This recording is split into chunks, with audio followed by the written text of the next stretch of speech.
Bonjour, je suis Isabelle Certelon, formatrice au portage des bébés et soins du nouveau-né. Je suis également monitrice de portage et accompagnante en périnatalité depuis plus de 10 ans. Aujourd'hui, je vous parle de ma nouvelle formation. 8 ans, c'est le temps qu'il a fallu à mon fils aîné pour faire ses nuits. Vous vous imaginez bien que 8 ans c'est long et que ça m'a laissé beaucoup de temps pour étudier les pleurs et les sommeils du bébé. Je crois que j'ai à peu près tout tenté, tout ce qui était scientifique, tout ce qui était médical, voire même ce qui était ésotérique pour aider cet enfant à dormir. Bien évidemment, les résultats n'ont pas été très probants, sinon il aurait fait ses nuits plus tôt. Cette expérience m'a par contre permis de comprendre que plutôt que de tenter de réparer quelque chose qui fonctionne mal, on peut dès le départ, dès la naissance de l'enfant, voire même dès la grossesse, travailler sur le contexte afin de permettre à l'enfant de se développer dans un milieu qui va favoriser l'absence de pleurs, ou en tout cas le moins de pleurs possible, et un sommeil agréable, doux et réparateur pour les enfants, mais aussi pour les parents. C'est pour cela que je vous propose aujourd'hui ma nouvelle formation Pleurs et sommeil du bébé. Cette formation de 2 jours pour une durée de 16 heures va vous permettre d'animer des ateliers du sommeil et des ateliers des pleurs auprès des familles que vous accompagnerez.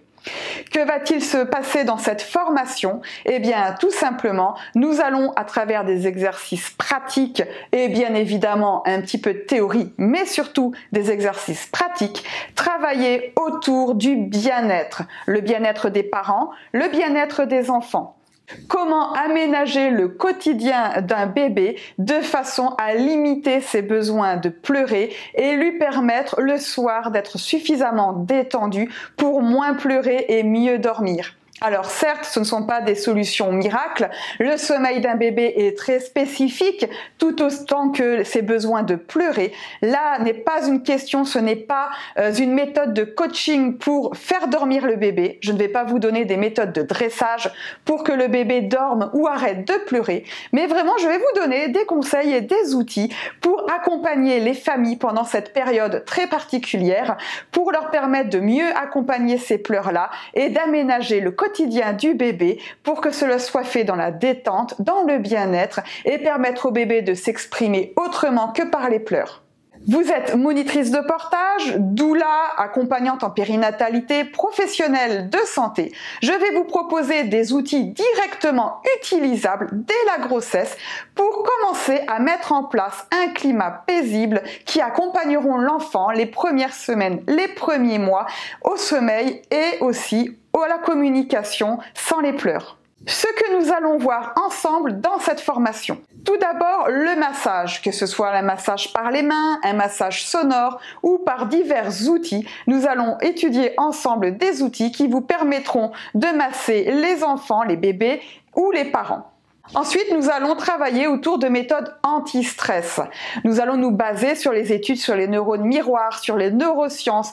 Pourquoi, lorsqu'un parent est stressé, cela va stresser l'enfant? Nous allons mettre en place des méthodes de bercement, d'accompagnement des pleurs, comment se détendre, comment faire baisser le taux de cortisol dans notre sang pour que le bébé puisse accéder à une détente via la détente du parent. Le bain est un moment fort de la journée. Je vais vous proposer des solutions, des rituels autour du bain enveloppé qui permettront aux parents de donner un bain à l'enfant dans un climat apaisé et agréable. Souvent, le bain est donné de façon très rapide par des parents stressés d'entendre pleurer le bébé. Comment nous allons pouvoir utiliser ce moment pour au contraire créer un moment de connivence entre l'enfant et le parent. Les bercements et le portage, ce sont des solutions idéales pour accompagner les pleurs de l'enfant et l'endormissement. Je vais vous proposer des outils rapides, efficaces, qui vous permettront d'expliquer aux parents très simplement comment bercer un enfant. Le rituel du coucher et l'histoire du soir est un moment très important. Je vous propose ensemble de travailler sur ces rituels, de proposer des solutions aux parents pour que les rituels du coucher ne soient pas trop longs et surtout pour qu'ils soient propices à un endormissement paisible de l'enfant dès sa naissance. Cette formation sera ponctuée bien évidemment d'apports théoriques basés sur les neurosciences, les soins du développement, les découvertes qui ont été faites sur les sommeils de l'enfant et du parent, que ce soit un enfant allaité ou un enfant nourri au lait artificiel. Nous allons aussi travailler autour d'exercices qui vont permettre d'aménager le quotidien de l'enfant, que ce soit des exercices qui vont permettre de lutter contre la mort inopinée de l'enfant ou tout simplement des temps comme le tummy time, des bercements, des jeux sonores pour proposer aux parents des exercices qui leur permettront d'avoir une action directe sur le bien-être de leur enfant. Cette formation a lieu en présentiel, elle va être itinérante partout en France et en Europe francophone.